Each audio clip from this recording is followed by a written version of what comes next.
Hello. জি sir. ওকে, হঠাৎ করেই network issue হলো। লাস্টে কোন পর্যন্ত শুনতে পেয়েছিলেন?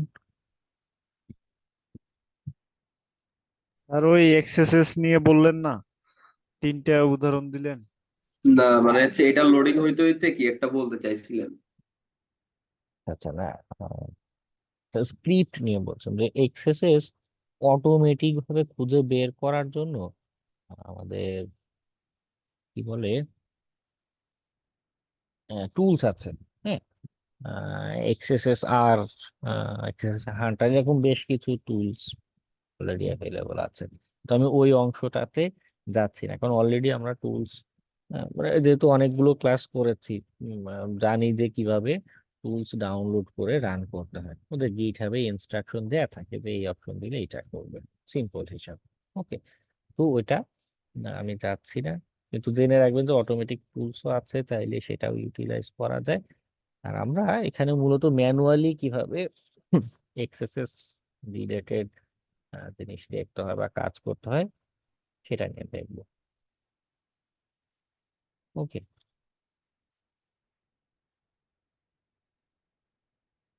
আচ্ছা। এই সাইটটা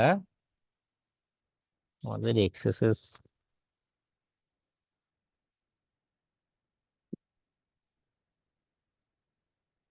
প্র্যাকটিস করার একটা প্ল্যাটফর্ম। তো হচ্ছে গিয়ে মানে ব্রাউজারের ভিতরে আরেকটা ভার্চুয়াল ব্রাউজার দেয় আমাদের, নাথিং এর মানে এই গেমসটা এভাবেই তৈরি করা। ওকে, আচ্ছা। তো ঠিকভাবে লোড হয়নি সম্ভবত। এবার লোড হয়েছে। এক্সেসেস উইকনেসটা কি, কেন, কিভাবে, এটা নিয়ে একটু, এটা একটা আবারও স্লো করেছে, এটা নিয়ে একটু দেখাই। হ্যাঁ, এটা হচ্ছে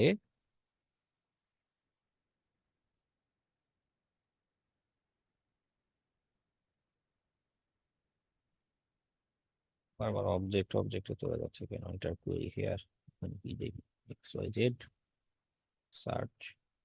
আচ্ছা, তো আমি একটা নর্মাল কুয়েরি করলাম, সেই কুয়েরিটা আমার এখানে রিফ্লেক্ট করছে। ওকে, মানে এখানে কিভাবে খুঁজতে হয় সেটা নিয়ে একটু একটু পরে আবারও বলবো।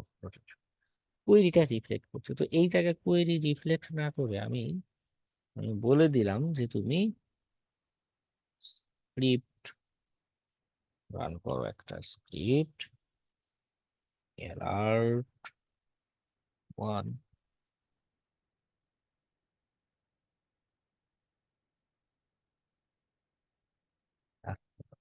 কেন হয় না?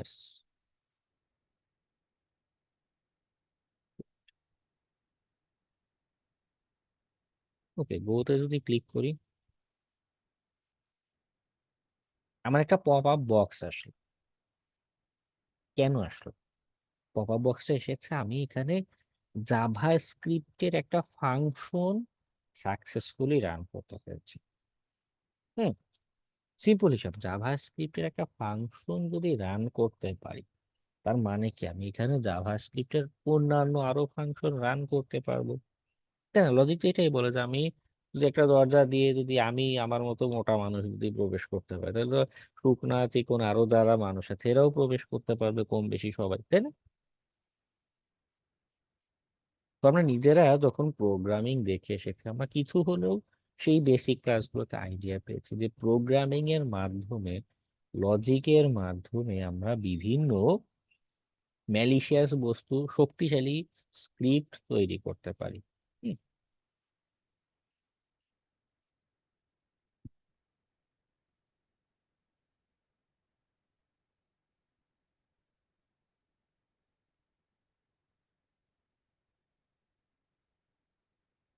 তো হ্যাকাররা যে কাজ করে, যে এই ধরনের এক্সেসেস উইকনেস যদি পায়, ওরা নিজেরা ম্যানুয়ালি কোড করে এক্সেসেস এর এরকম কুকি স্টিলার লিখে ফেলে। যেমন এখানে একটা প্রোপোজ, আই ডোন্ট নো কি কাজ করবে, এক্সেসেস কুকি স্টিলার এক্সেসেস ম্যালওয়্যার এবং জাভাস্ক্রিপ্ট দিয়ে ম্যালওয়্যারও কিন্তু তৈরি করা সম্ভব।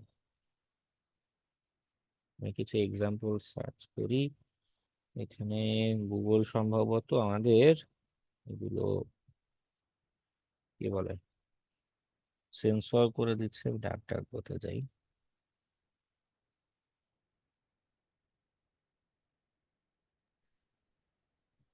অ্যালার্টটা মনে হয় তো গুগলে কাজ করে না, তাই না? ক্রোমে, ক্রোম ব্রাউজারে ক্রোমে, হ্যাঁ ক্রোমে। অ্যালার্টটা, হ্যাঁ এটা একটা বিষয় আছে। আচ্ছা এটা নিয়ে পরে বলছি। এক্সএসএস ম্যালওয়্যার,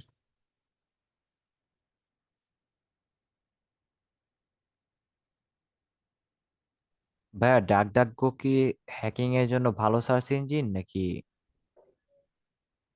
ভালো। ওকে আমার কাছে এখনো তেমন ভালো লাগে না। একটু প্রাইভেসি দেয় মাঝে মধ্যে, গুগলের চেয়ে একটু ডিফারেন্ট রেজাল্ট দেয়, কিন্তু রেজাল্ট খুঁজে বের করতে গুগল আর বিইংই আসলে ভালো। অনেক ডাটা স্ক্র্যাপ করতে পারে ওরা। ওকে ভাইয়া।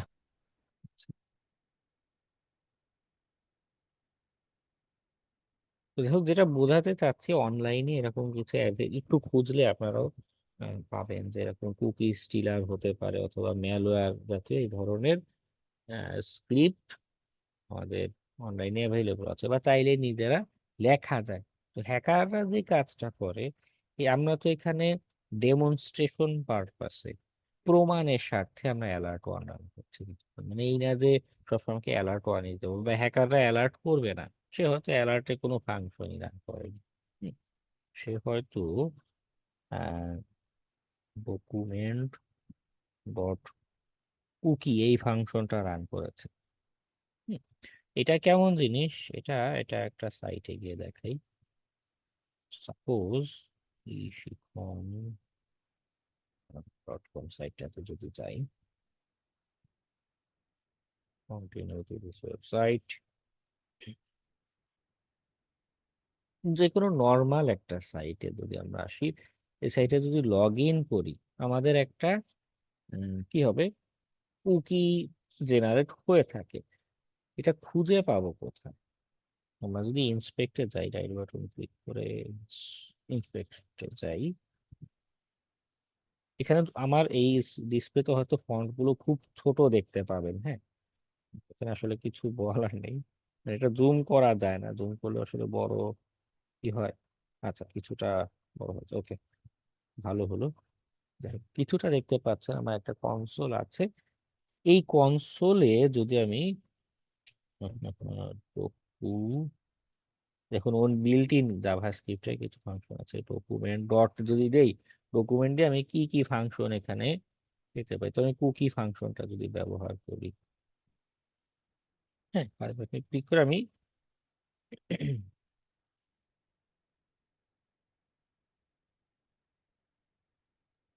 আচ্ছা এন্টার প্রেস করলাম না, তো আমার এই কুকি বা এই ফাইলগুলো আদান প্রদান হয়েছে কি আর ব্রাউজারে, তাই না? আমরা সেই যে ওয়েবের গঠন বা আর্কিটেকচারে করেছিলাম, যে ওই সার্ভার একটা রেসপন্স আমার এখানে পাঠিয়ে দিয়েছে, আমার ব্রাউজারে চলে এসেছে, বা এইচটিটিপির সাথে এই কনসেপ্টের সাথে রিলেটেড। তো আমার যে কুকিটা রয়েছে এটা ব্রাউজারে থ্রুতে রিড করা যায়, বা এটা অলরেডি আমার এখানে চলে এসেছে। বার্ব সুইট দিয়েও যদি আমরা এটা ক্যাচ করি না, বা এই নেটওয়ার্ক ট্যাবে এসে যদি রিলোড দেই, আমরা দেখতে পাবো যে এই শিক্ষণের সার্ভার থেকে আমাকে কি কি রেসপন্স দিয়েছে এখানে। হুম, ধরুন এখানে বেশ কতগুলো এসেছে। PNG, সাপোজ এটা যদি ক্লিক করি, এই যে রেসপন্স, এটা ওই সার্ভার থেকে এসেছে রেসপন্সটা। ওকে, আমি যখন পরবর্তীতে রিকোয়েস্ট করি, এই ডাটাটা আমার, যেটা বোঝাতে চাচ্ছি এই কুকি বা এই ডাটা আমার ব্রাউজারে রয়ে গিয়েছে, এখানে রয়ে গিয়েছে। তা আমি হ্যাকার পার্সপেক্টিভে যেটা করতে চাচ্ছি, এই কুকি ভ্যালুটা আমার চুরি করতে চাচ্ছি, মানে যে ইউজার তার কুকি ভ্যালুটা যেন আমার কাছে চলে আসে। ওকে, তো হ্যাকাররা কি করে, এরকম ফাংশন গুলো ব্যবহার করে, বিল্ট ইন ব্রাউজারে যে জাভাস্ক্রিপ্টের যে ফাংশন গুলো আছে এগুলো ব্যবহার করে তাদের ম্যালিশিয়াস সার্ভারে এই কুকি গুলো নিয়ে চলে যায়। ওকে, বাগ বাউন্ডারির ক্ষেত্রে বা যেটাই হোক আমাদের এভাবে ইম্প্যাক্টটা বুঝিয়ে দেওয়াটা জরুরি। আবার আরেকটা বিষয় একটু বলা দরকার, সব ক্ষেত্রেই কি এক্সএসএস ইনজেকশন কাজ করবে সব ব্রাউজারেই বা সব অ্যাপ্লিকেশনেই? সেটা কিন্তু না। যেমন আমি এইখানে ডকুমেন্ট ডট কুকি যখন দিয়েছি, সে কিন্তু আমাকে কোনো ইরর দেখায়নি। এই ব্রাউজারে ফ্রন্ট এন্ডে এক্সএসএস রিলেটেড কোনো প্রোটেকশন যদি থাকতো, সে যদি এটা স্যানিটাইজ করতো, তাহলে কি হতো, এই ডকুমেন্ট ডট বা অ্যালার্ট ফাংশন এগুলোকে ডিজেবল করে দিতাম। যদি অ্যালার্ট রান করি, অ্যালার্ট ওয়ান যদি রান করি, সে দেখুন আমাকে অ্যালার্ট ওয়ান এখানে শো করছে। যদিও এটা এখনো এক্সএসএস না, এটা ব্রাউজারের মাধ্যমে আমি একটা ফাংশন রান করেছি, এটা এখনো পুরোপুরি এক্সএসএস না।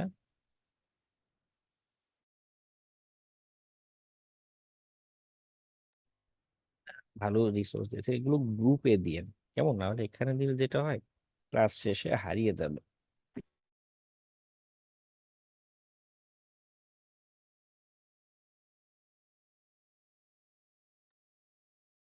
আচ্ছা, তো মাঝে মধ্যে এভাবে আগে ব্রাউজারে টেস্ট করে দেখতে পারেন যে হতে পারে, মানে যখন টেস্ট করতে চাচ্ছি, এক্সারসাইজ কিভাবে টেস্ট করতে হয় সেটা নিয়েও এখন আমি বলবো একটু পরে। তো যখন টেস্ট করতে যাচ্ছি, আদৌ সেটা সাকসেসফুল হবে কিনা সেটা, যেহেতু এটা ক্লায়েন্ট সাইড, এটা ফ্রন্ট এন্ডে ক্লায়েন্ট যে অংশটা দেখতে পাচ্ছে ব্রাউজারে, তার উপর ডিপেন্ড করতে, তো সেইখানে যদি অ্যালার্ট ফাংশন বা এই ডকুমেন্ট ডট কুকি বা এই রকম সেন্সিটিভ ফাংশন রান করাই না যায় তার ব্রাউজারে বা এই অ্যাপ্লিকেশনে ফ্রন্ট এন্ডে এমন প্রোটেকশন দেওয়া থাকে, তখন কিন্তু আমার এক্সএসএস অ্যাটাকটা সাকসেসফুল হবে না। ওকে, এই জন্যই দেখা যায় যে অনেকে এরকম সেলফ এক্সেসেস বা রিফ্লেক্টেড কে এটাকে এখন অ্যাকসেপ্টই করতে চায় না, বা লো ইম্প্যাক্ট বলে বা ইম্প্যাক্ট দেখাতে না পারলে কি করে না, এটাকে আর বিবেচনা করে না কিন্তু। ওকে, ব্রাউজার লেভেলে এরকম প্রোটেকশনের ব্যবস্থা কিন্তু থাকতে পারে। আচ্ছা, যাই হোক, বলছিলাম এক্সেসেস নিয়ে। প্রথম যে এক্সেসেসটা আমরা এখানে ট্রাই করলাম, উম, সেখানে আমরা কাজের সময় যে কাজটা করতে পারি অ্যালার্ট ফাংশন দিয়ে, বলে নিন ডকুমেন্ট ডট কুকি যেটা আছে, সে দুইটা এরকম হবে না, ডকুমেন্ট ডট কুকিটাকে অ্যালার্ট করতে। ওকে, যদিও আমাদের এই পেজে, মানে এই যে গেমস এর যে সাইটটা, এখানে আমাদের কোনো কুকি নেই আপাতত, তো যার কারণে শো করছে না, সে জাস্ট কংগ্রেচুলেশন জানাচ্ছে। এখানে কাজই হচ্ছে অ্যালার্ট ফাংশনটা রান করতে পারলে কংগ্রেচুলেশন জানাবে।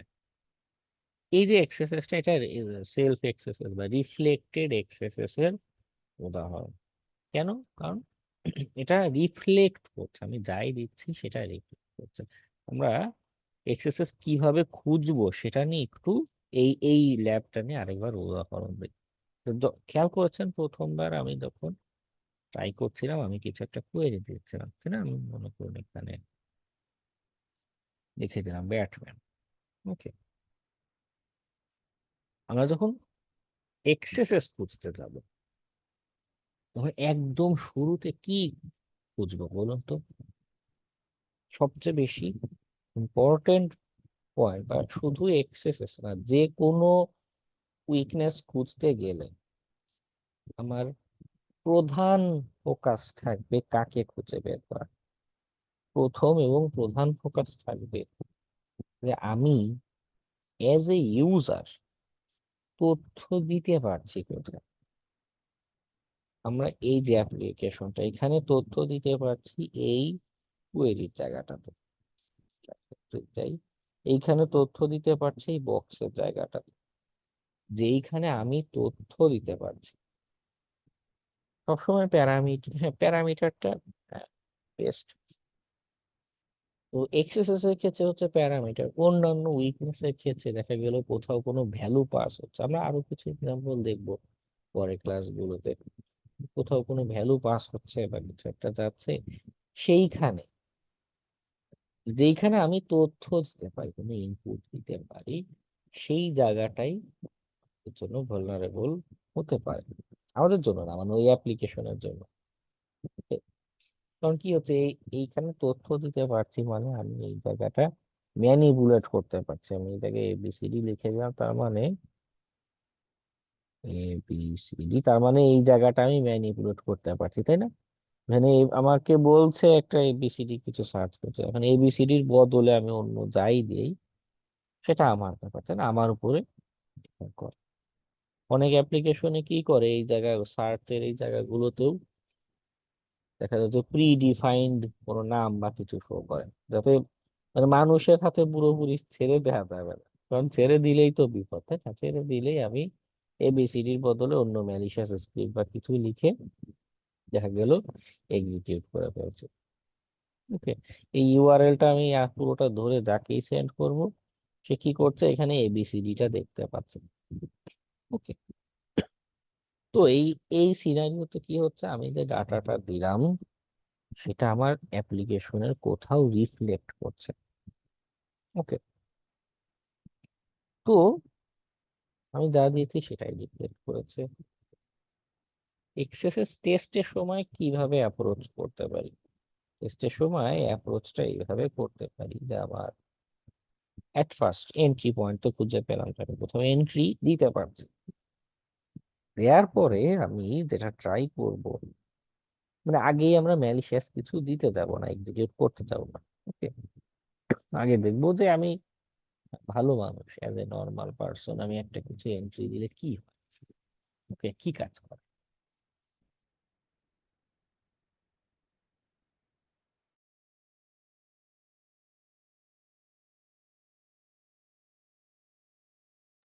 বা থট প্রসেসের আরেকটা বিষয় নিয়েও বলি, যে কারণ এই যে এন্ট্রি পয়েন্ট, এখানে যে শুধু এন্ট্রি করতে পারছি মানে যে এক্সেসই আছে তা কিন্তু না। দেখা গেল অন্য উইকনেসও কিন্তু এখানে থাকতে পারে। ক্লাসে এক্সেসেস দেখাচ্ছি বলে সবসময় যে এক্সেসই থাকবে এমনও কিন্তু বিষয় না, তাই না? সো আমরা কি করতে পারি, বা যখন রিয়েল লাইফে টেস্ট করতে চাচ্ছি, তখন অবশ্য এটাও ডিপেন্ড করে আপনাদের প্র্যাকটিসের উপরে। চাইলে একটা একটা করে উইকনেস খুঁজতে পারেন, আবার চাইলে দেখা যাচ্ছে একটা এন্ট্রি পয়েন্ট পেয়েছি, আচ্ছা এখানে মাল্টিপল বিভিন্ন উইকনেস খোঁজার চেষ্টা করে দেখি, যে এইটা পেলাম না, ওইটা কাজ করে কিনা বা ওইটা কিছু এক্সিকিউট হয় কিনা। ওকে, আচ্ছা, তো যখন টার্গেট সাইট পেলাম একদম শুরুতে, একদম সিম্পলি আমি ডাটা দিচ্ছি। এর পরের অংশে গিয়ে যে কাজটা আমরা করতে পারি, যে আমি এইচটিএমএল জাতীয় কিছু দিতে পারি কিনা। ওকে, এটা আমরা ট্রাই আউট করে দেখতে পারি। যেমন আমার এখানে এবিসি তো করছে, একটু বোল্ড হয়ে গেছে, তাই না? আমি এইখানে এবিসির পাশে একটা এইচটিএমএল ট্যাগ যদি দিয়ে দেই, সাপোজ আন্ডারলাইন ট্যাগটা দিলাম, কারণ বোল্ড অলরেডি হয়ে যাচ্ছে, আবার এর উপর আবার বোল্ড দিলে আমি বুঝতে পারবো না আদৌ কিছু হয়েছে কিনা, তাই না? আন্ডারলাইন ট্যাগটা দিলাম।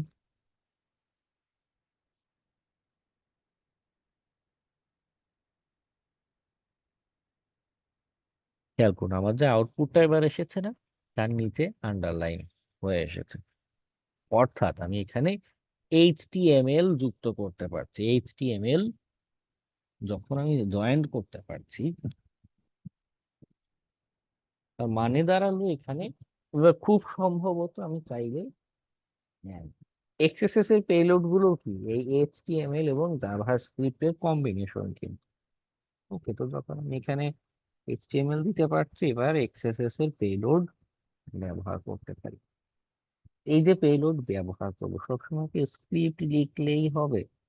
হবে না। যেমন একটু আগেও আপনাদের সহপাঠী একটা আইডিয়া শেয়ার করছিল যে অ্যালার্ট ফাংশন, যেটা ক্রোম ব্রাউজারে এই অ্যালার্ট ফাংশনটা এক্সিকিউট করতেই দেন। আমরা কিন্তু ফায়ারফক্স ব্রাউজারে আছি।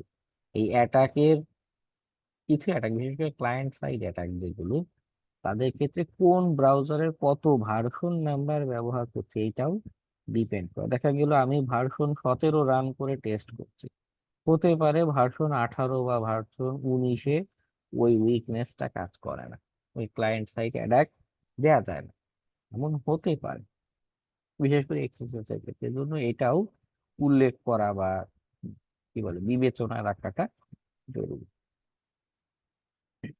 তো একটু আগে বলছিলাম যে আমরা পেলোড যে দিচ্ছি সবসময় শুধু স্ক্রিপ্ট দিলেই কি এক্সিকিউট হবে? হবে না তো, অনেক সাইট আছে এরকম অ্যাঙ্গেল ব্রাকেট দেখলেই আপনাকে এক্সিকিউট করতে দেয় না, বা দেখা গেল যে দিয়েছেন এই আস্তটাই আপনাকে রিফ্লেক্ট করে দেখাচ্ছে, এইচটিএমএল এক্সিকিউট হয়নি। হুম, তো ওই জায়গাগুলোতে আমরা একটা সাইটের সাহায্য নিতে পারি, ওয়াস সিএসএস ইভে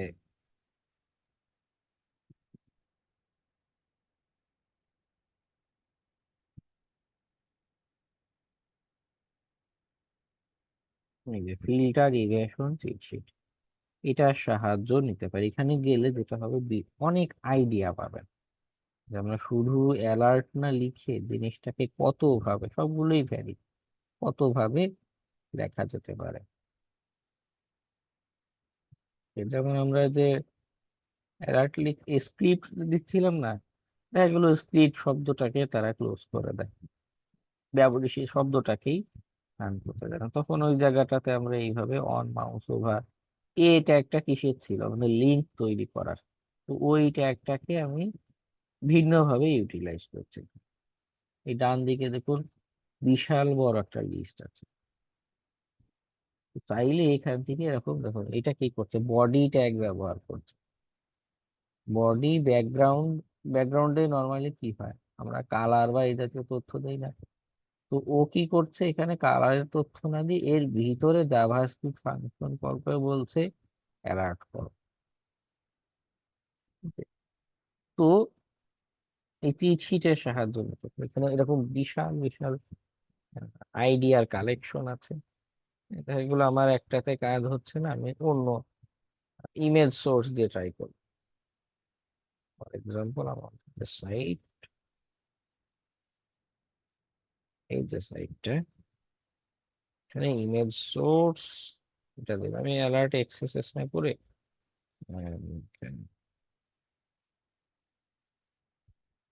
ব্যাটম্যান অ্যালার্ট,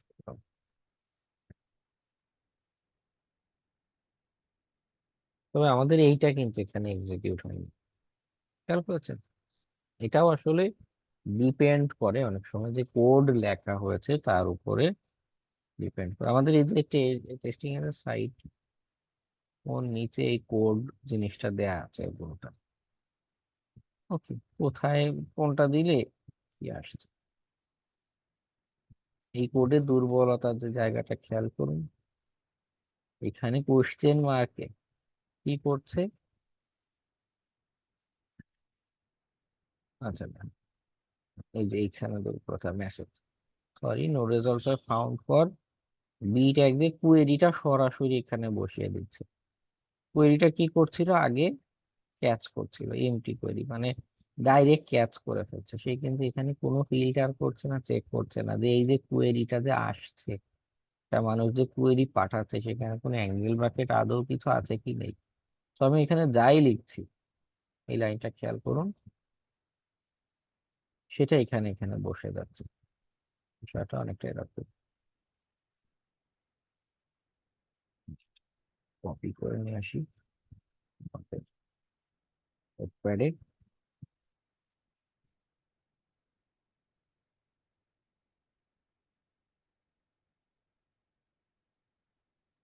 আমি এই লেখা আপাতত কেটে দিই, বুঝতে সহজ হবে, সরি নো রেজাল্টস কোয়েরি। আমি কোয়েরিতে যদি এরকম স্ক্রিপ্ট লিখে দেই,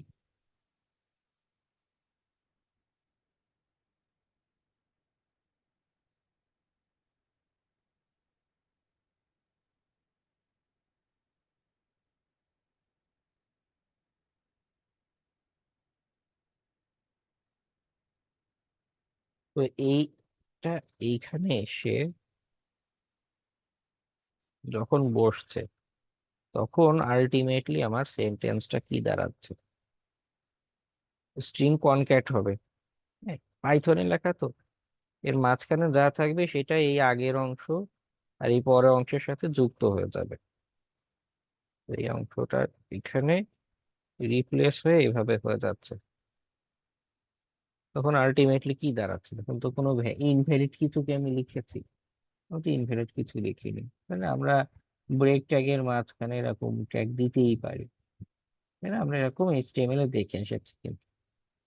ওকে, তো এরকম সিমিলার একটা কনসেপ্ট এখানে ব্যবহার হচ্ছে। তার উচিত ছিল এই যে কোয়েরিটা যে আসছে, তাকে আসার আগেই চেক করা, বা এই কোয়েরিতে যে ভ্যালুটা আসছে আসার পরে আউটপুট দেখানোর আগে অন্তত ইফ এলস কন্ডিশন একবার চেক করা যাচ্ছে কি যাচ্ছে, কোথায় যাচ্ছে। ওকে, সে এটা করেনি, যার কারণে সে দুর্বল, তার এখানে এক্সপ্লয়েট করা যাচ্ছে। আমার এগুলো যাই,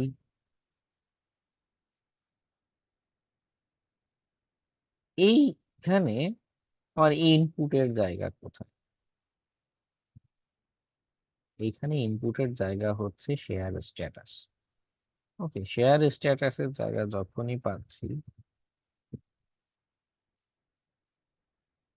সেটা সম্ভবত আগে দিয়েছিলাম, সেটা সেভ হয়ে রয়েছে একটা এক্সএসএস এর পেলোড। এখানে আমার ইনপুট দেওয়ার জায়গা কোথায়? এই একটা কমেন্ট বক্স, এখানে যাই লিখবো গুড গেম লিখে শেয়ার স্ট্যাটাস সার্চ দিলে কি হবে, আমার এটা এখানে চলে আসছে, এটা রিফ্লেক্ট করছে। আবারও খেয়াল করুন, এটা আমি যা ডাটা দিচ্ছি সেটা আমি ওয়েব পেজে আবার দেখতে পাচ্ছি। এমন সিনারিওতে আমরা কি করতে পারি, সন্দেহ করতে পারি যে আচ্ছা হতে পারে এখানে উইকনেস আছে, আমি অলমোস্ট ক্লিয়ার করে নিই।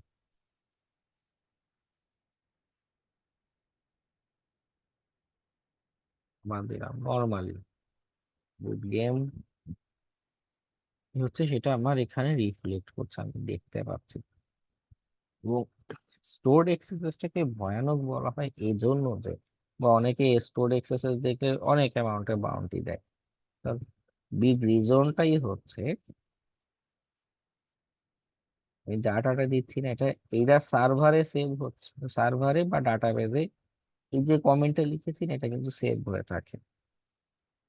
এবং একটু আগে রিফ্লেক্টেড এক্সেসেস দেখলাম না, ওইখানে যে ইউআরএলটা তৈরি হচ্ছিল আমাদের, উপরে যে লিঙ্কটা তৈরি হচ্ছিল, আপনার যেখানে যে লিঙ্কটা যে তৈরি হচ্ছিল, ওই লিঙ্ক যাকে পাঠাবো রিফ্লেক্টেড এক্সেসেস এর ক্ষেত্রে, ওই লিঙ্ক যাকে পাঠাবো শুধু সে আক্রান্ত হবে, অনেকটা ফিশিং এর মতো।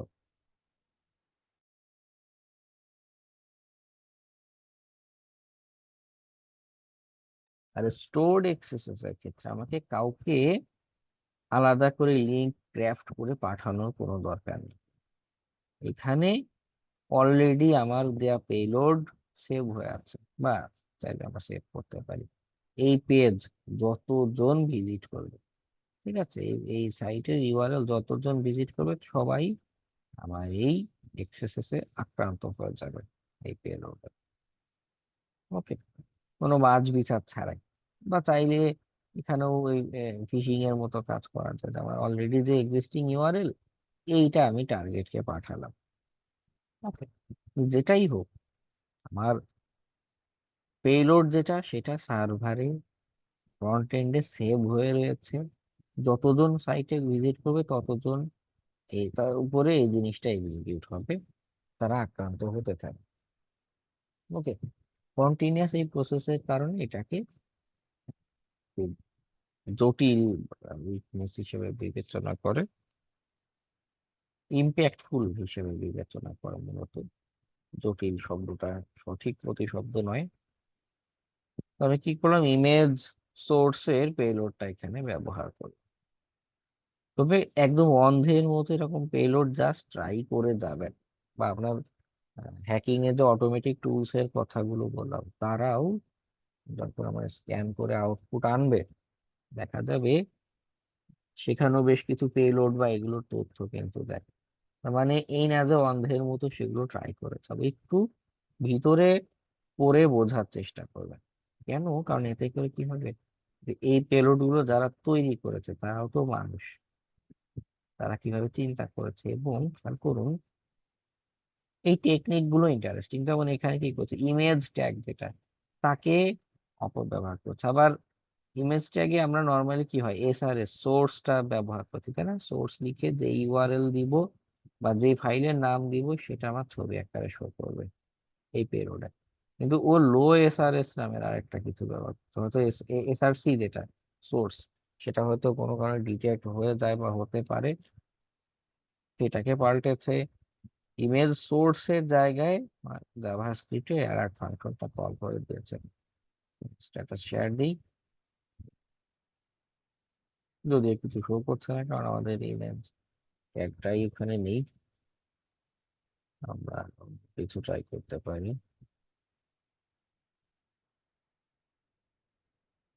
Image source on error alert,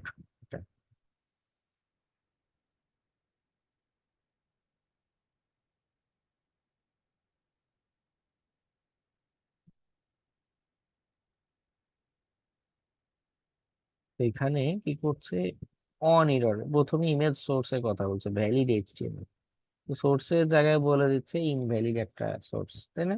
এই নামে কোনো ইউআরএল বা কিছু কি আছে নেই। তো বলছে যদি ইমেজ সোর্সটা ইরর হয় তখন অন ইররে তুমি অ্যালার্ট ফাংশন রান করবে, এবং সেখানে আউটপুটে কি দেখাবে, ক্যারেক্টার কোড আস্কি কোড গুলো এখানে বলেছে। এক্স এর কোড হলো 88, এস এর কোড হচ্ছে 83। আমরা এটা দিয়ে দেখি। হ্যাঁ, দেখুন এইখানে এবার এটা এক্সিকিউট হচ্ছে। ওকে, পেলোড গুলো দেখলে ভালো ভালো কিছু আইডিয়া জেনারেট করা যায়, পাওয়া যায়।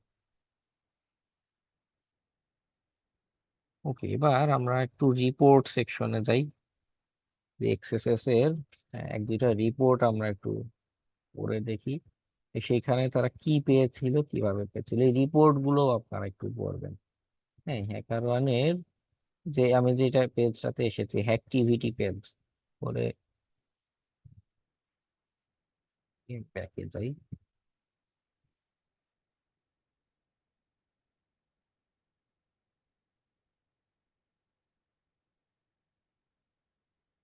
ডাইরেক্ট hackerone.com এ গেলাম। হ্যাকার্স এর জন্য এখানে এই যে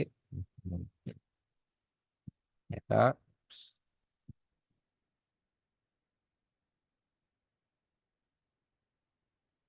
এই যে অ্যাক্টিভিটি পেজ, অন্যান্য বাগ বান্টি প্ল্যাটফর্ম বাগ ক্রাউডের এরকম আছে। তো তাদের কাজই হচ্ছে এই রিপোর্ট গুলো, কিছু যেগুলো ডিসক্লোজড, মানুষের জন্য পাবলিকলি অ্যাভেলেবল করা হয়েছে, সেগুলোর ইনফরমেশন ফিল্টারে গিয়ে আমি দিলাম যে আমাকে এক্সএসএস উইকনেসটা নিয়ে যা যা রিপোর্ট আছে সেটা শো করো, ক্রস সাইট স্ক্রিপ্টিং অ্যাপ্লাই দেই।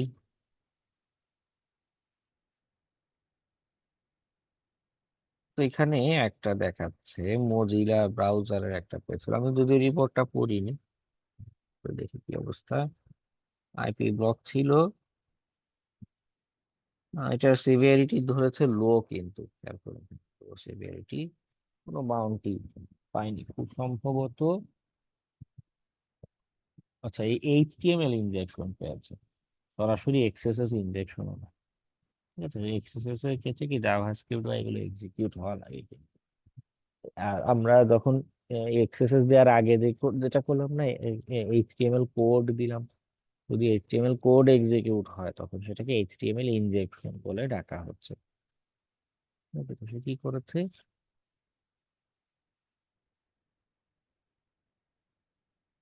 না সেখানে স্টোভ টু রিপ্রোডিউসে তেমন কিছু বলেনি। আনসাবস্ক্রাইব বাটনে এইখানে হচ্ছে এই যে এক্সএসএস স্ক্রিপ্ট,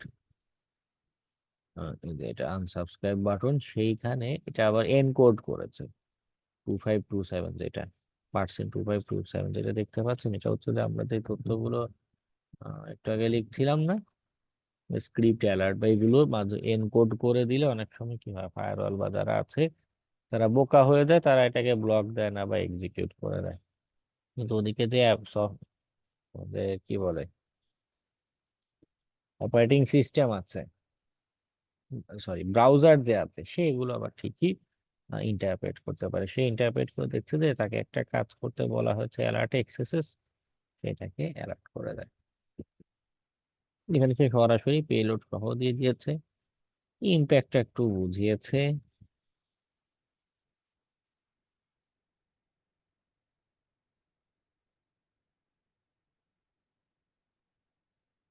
এবং এটা ইন্টারনেট এক্সপ্লোরার যে ব্রাউজার আছে শুধু সেইখানে সে এটাকে কি বলে কাজ করাতে পেরেছে, এক্সিকিউট করাতে পেরেছে 2-3 মাস আগে আর কি পুরো।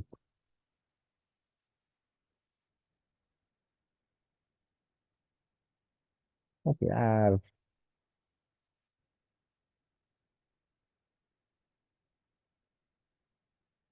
না তেমন কোনো কিছু নেই। আর আরেকটা পড়ছিলাম ক্লাসের আগে, ইন্টারেস্টিং লেগেছে এই জন্য। $700 বাউন্টি পেয়েছে এই উইকনেসটার জন্য। এইখানে কি কাজ করে, স্টোরড এক্সেসেস পেয়েছে। কিভাবে পেলো, এই ইউআরএলটাতে গেল, নিউ নেটওয়ার্ক রিপোর্ট, নেম, রিপোর্টের যে নেম সেইখানে হচ্ছে এই পেলোডটা দিয়েছে। Simple, ঠিক আছে, নামের যে ফিল্ড সেইখানে পেলোড দিয়েছে এবং সেটা কি স্টোর হয়ে থাকছে। স্টোর হওয়াতে তাকে একটা বাউন্টি এখানে পেমেন্ট করেছে। প্রুফ অফ কনসেপ্টটা এখানে পাবলিক করেনি।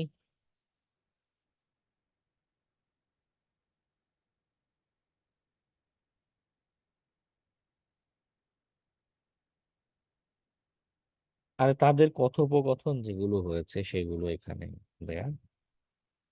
ওকে, অনেকে কি করে এই এক্সএসএস এর ভিডিও প্রসেসটার ভিডিও অথবা আউটপুটের ভিডিও বা স্ক্রিনশট এখানে যুক্ত করে, কিন্তু বা করতে হয় রিপোর্টে প্রুফ হিসেবে, তো এখানে সেটা করেনি। যাই হোক,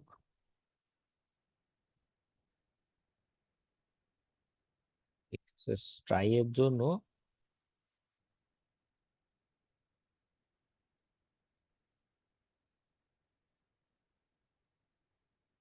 মাল্টিপল এরকম ওয়ে ট্রাই করতে পারি, এই ইভ্যাশন চিট শিট দেখে আইডিয়া পেতে পারি। ওকে, ল্যাব গুলো সলভ করতে গিয়ে যেমন এই যে গেম, এটার আরো বেশ কয়েকটা লেভেল আছে, হ্যাঁ সেগুলোও ট্রাই করতে পারেন। আচ্ছা, অন্য লেভেল গুলোতে বাসায় একা একা প্র্যাকটিসের জন্য বেটার। এরপরে বান্টি যে টার্গেট আছে সরাসরি সেইখানে চলে যাবেন, গিয়ে এক্সএসএসটা ট্রাই আউট করবেন। আচ্ছা দেখি এক্সএসএসটা কোথাও পাই কিনা, আগে খুঁজবেন ইনপুটের পয়েন্ট, পেলে সেইখানে লিটার রিভিশন চিট শিট ধরে বিভিন্ন পেলোড দিয়ে ট্রাই করে দেবেন যে কোনটা এক্সিকিউট হয় কিনা। ওকে, এবং আরেকটা কাজ করবেন, বাসায় অটোমেটেড টুলস যেগুলো আছে এগুলো নিয়ে ট্রাই হ্যাকমি ল্যাবের উপরে রান করবেন। কারণ বাগ বাউন্টির যে টার্গেট, তারা কিন্তু সেখানে স্পেসিফিক করে না করে দিয়েছে। তো তারা সেখানে না করে দিয়েছে যে অটোমেটিক স্ক্যানার এগুলো রান করা যাবে না।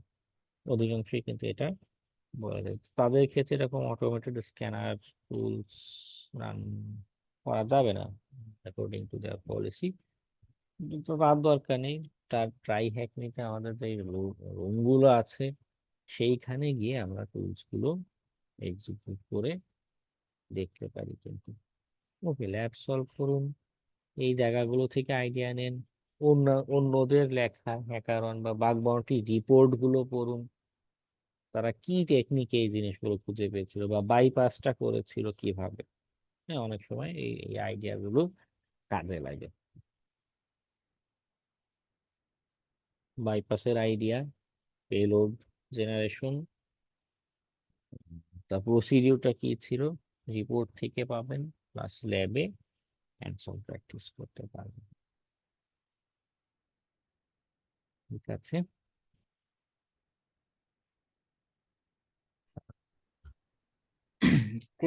কোলাবরেশন লেখা আছে যে আপনি অনেকটা বাগ বাউন্ডারি এর ক্ষেত্রে, ওটা মানে কি বোঝাচ্ছে ওখানে? অনেকে কি করে 2-3 জন মিলে টিম করে বাগ হান্টিং এর কাজ করে, মানে একা দেখা যেতে পারছে না বা করতে চাচ্ছে না, 2-3 জন মিলে করলো, যখন রিপোর্টটা সাবমিট করছে তখন মেনশন করে দিচ্ছে যে আমি এটা একা করিনি, আমার সাথে কোলাবোরেশনে কারা ছিল তাদের নাম বা হ্যাকার অন আইডি এগুলো মেনশন করে দেয়। ওকে, আর ভাইয়া, আপনি যে ট্রাই করতে বললেন যে আরো, যে সাথে আরো 2-4টে ওয়ার্ড দেওয়া কিংবা 100টা ওয়ার্ড দেওয়া, ওইভাবে ট্রাই করছিলাম। সামনে কিংবা পিছনে মনে করেন একটা ওয়ার্ড দিলে আপনি লগ ইন করে নিচ্ছে। আর পাসওয়ার্ডের সামনের ওয়ার্ডও দিলে আমি চেঞ্জ করে দেই, দিয়ে অন্য ওয়ার্ড দিয়ে তারপর পাসওয়ার্ড ফুল পাসওয়ার্ড দিলাম, দেওয়ার পর তাও লগ ইন করে নিচ্ছে। আর আমার দুইটা দিলে আপনার কি করতেছে, রিডাইরেক্ট করে রিকভার পাসওয়ার্ডের পেজে নিয়ে যাচ্ছে, দুইটা তিনটা বেশি দিলে। এটা একটা প্রবলেম তার।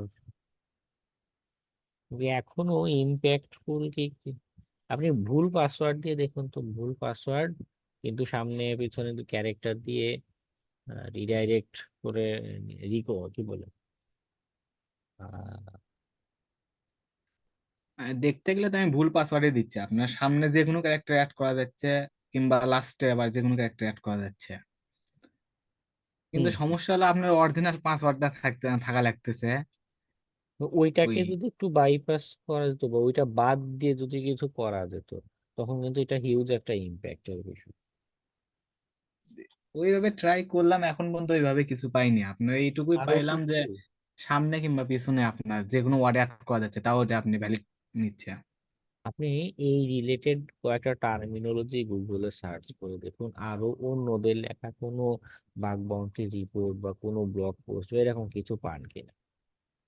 ওকে, জি সেখান ভাইয়া। থেকে আইডিয়া নিয়ে যেটা পেয়েছেন অলরেডি এটা সাবমিট করলেও এটাকে উইকনেস হিসেবে তারা বিবেচনা করবে। কিন্তু ওই যে বলছি যে বিজনেসের ইম্প্যাক্টটা ঠিকভাবে না বোঝালে দেখা গেল আচ্ছা একটা থ্যাংক ইউ দিয়ে ছেড়ে দিল। হ্যাঁ, কিন্তু একটা বিজনেস ইম্প্যাক্ট বোঝাতে পারলে বা দেখাতে পারলে যেটা হচ্ছে, তখন বাউন্টি পাওয়ার একটা সম্ভাবনা থাকে কিন্তু, এবং ভালো অ্যামাউন্টের বাউন্টিও তারা দিতে পারে। বুঝতে পারছি। ঠিক আছে?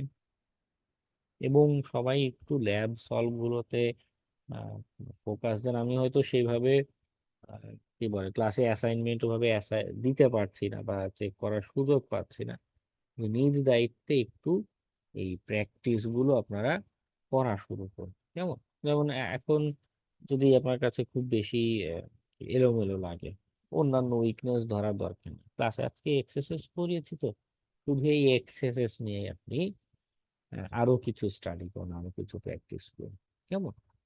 কালকে ক্লাসটা নিব না, কালকে রাতে একটু ব্যস্ত থাকবো। ওকে, আপনারা একদিন ছুটি যেহেতু পাচ্ছেন, একটু এক্সারসাইজটা নিয়ে প্র্যাকটিস করুন। ওকে, এবং এক্সারসাইজ নিয়ে কিছু ব্লগ পোস্টও পাবেন, ইউটিউবে কিছু ভিডিও পাবেন, এগুলো দেখতে পান। সেখান থেকে যেই কোয়েশ্চেন গুলো মাথায় আসবে, বিশেষ করে রিপোর্ট গুলো, এই হ্যাকারন বা এরকম বাগ বাউন্ডারি রিপোর্ট গুলো করার চেষ্টা করবেন বেশি, কারণ এগুলো অ্যাকচুয়ালি যে ঘটনাটা ঘটেছিল সেটা পাবলিশ করা। যেমন আমি দুইটা খুঁজে এই মুহূর্তে পেয়েছি, ওই দুইটা ক্লাসে আমি শেয়ার করলাম। হ্যাঁ, এটা হচ্ছে অ্যাকচুয়াল বাগ রিপোর্ট বা অ্যাকচুয়াল বাগ হান্টিং এর অভিজ্ঞতা, এটা এইগুলো কাজে দিবে, যে সে কি দিয়েছিল কিভাবে করেছিল। Okay, lab solve plus bug boundary report, এই দুইটাতে একটু ফোকাস দেন আপনারা। ওকে, আচ্ছা আজকে তাহলে আমাদের আলোচনা এ পর্যন্ত থাকুক। সবাইকে শুভরাত্রি। আসসালামু আলাইকুম। কিছু পাইলে আপনারা ফেসবুকে জানাবো নি। হ্যাঁ হ্যাঁ হ্যাঁ, জানি।